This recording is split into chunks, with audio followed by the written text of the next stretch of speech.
ating balloon garland.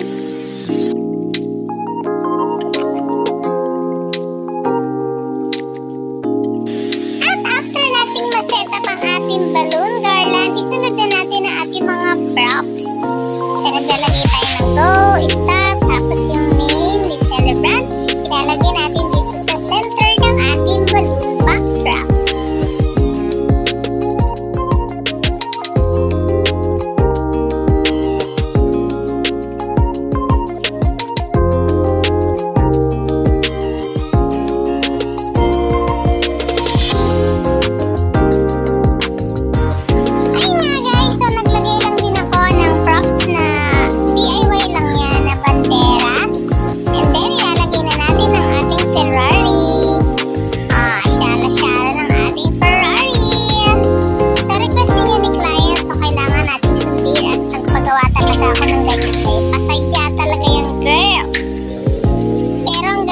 Para siyang totoo. Tapos nilagyan na natin ang number 1.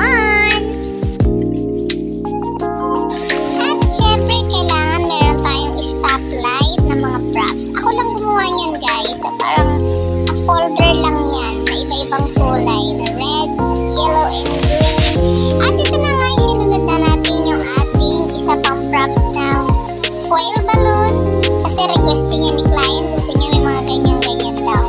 Syempre, hindi na mawawala yan dahil carding ang ating gagawing background. At ayun nga guys, so ilagyan din natin ng props na gulong. Pero totoo guys, salbabida yan. Design lang niya is para siyang gulong. So pwede talaga natin gamitin tong props sa ating carding. So ayun nga guys, nagre-retouch na lang tayo. Naglalagay tayo ng mga accent na mixed color na black, red, and white para medyo mas kumapal ang ating balloon backdrop. Salamat talaga guys sa lahat ng inyong suporta, sa inyong pagtangkilik, panonood sa aking YouTube channel. Sana i-like nyo to at i-share at marami pang mag-subscribe sa aking YouTube channel.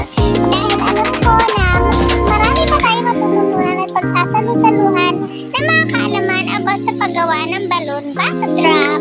Salamat talaga guys! Sobrang tumataba ang puso ko sa inyo, sa inyong pagsubaybay sa aking YouTube channel. At natutuwa talaga ako at na-encourage ako na ituloy ko tong pag-vlog na paggawa ng